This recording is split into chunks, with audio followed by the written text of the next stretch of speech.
They say Muslim women are oppressed because they are not allowed to dress however they want. But that isn't even the argument we are making. Because for you, this is about clothing. For us, it is about the body. But listen to what you are actually asking. Why won't you expose your private parts? Do you hear the assumption buried inside that question? You have already decided that they shouldn't be private. You have already decided that they belong in public, and now you are demanding an explanation from us for refusing to expose them. Why? Who gave you the authority to decide that? Who decided that what we consider private must become public simply because you don't consider it private? That's the question you have to answer. Because the entire Western narrative begins with a massive assumption that every woman on earth secretly wants to dress the way the West dresses. And if she doesn't, she must be oppressed. But what if she simply doesn't want to expose her body? What if she doesn't want strangers looking at it? What if she believes that more of her body should remain private? Suddenly, the entire script breaks. Because this was never really about clothing. Clothing is the distraction. The real question is the body itself. How much of it should become public? How much should remain private? And here is the contradiction that cannot be ignored.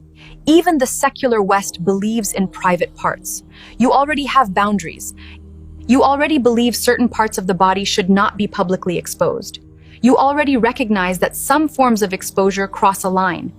So nobody is arguing that privacy doesn't exist. You already believe in it. The fight is over where you draw the line.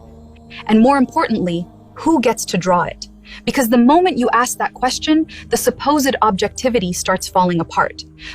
A Muslim woman can look at her hair and say, that's private. She can look at her arms and say, that's private. Her knees, her legs, her ankles, those are private.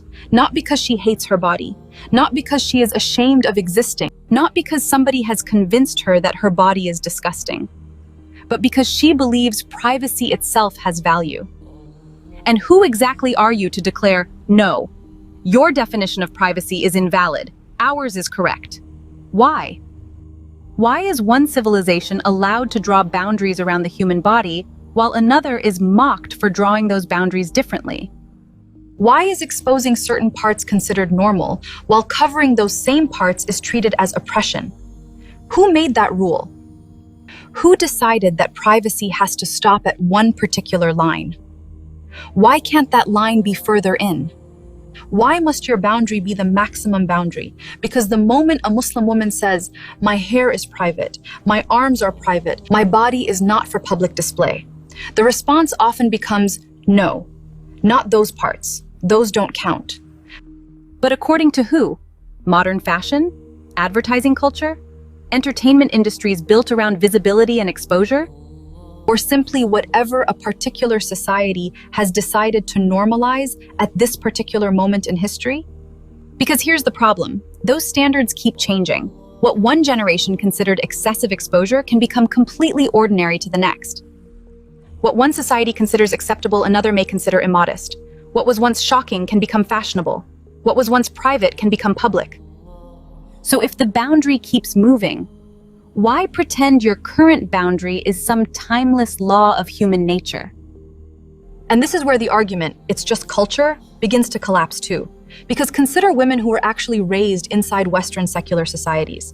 They grew up surrounded by the Western definition of normal exposure.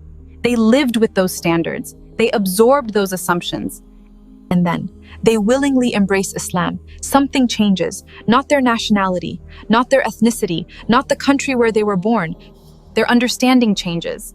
The same hair they once regarded as completely ordinary public appearance may suddenly feel private.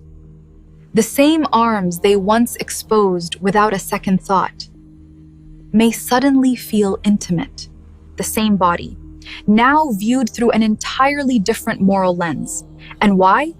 Not because a government forced them, not because they were born into a Muslim country, not because somebody changed their nationality, because belief changed the way they understood the body. It changed how they understood dignity, modesty, exposure, privacy. And that destroys the simplistic explanation, because this cannot simply be reduced to Muslim countries versus Western countries. No. This goes deeper than geography, deeper than politics, deeper than culture alone. This is about worldview. It is about the lens through which you understand the human body itself. And here is where the two worldviews collide. The Western mind may measure freedom by how much of the body a woman can uncover. The Muslim mind may measure dignity by how much of the body is protected from public consumption. Completely different worldview, completely different definition of freedom. So when someone says, you are not even allowed to dress the way you want, the response is devastatingly simple. What makes you think everyone wants to reveal their body the way you do? What you call freedom, someone else may call exposure. What you call empowerment, someone else may call loss of privacy. What you call self-expression, someone else may see as turning the human body into a public display. And now we reach the contradiction the language of choice cannot escape, because it claims to defend choice. But the moment a woman chooses stronger boundaries around her body because she genuinely believes in them, suddenly her choice becomes a problem. Her choice is questioned, mocked, pathologized, called oppression. And ask yourself why? Because the system was never truly neutral. It never simply said, choose what you want. It quietly said, choose what we have already normalized. And if your choice falls outside that norm, then your choice itself must be explained, corrected, doubted, dismissed. That is why many Muslims do not see themselves as deprived. They are not necessarily resisting freedom. They are rejecting your definition of what freedom must look like.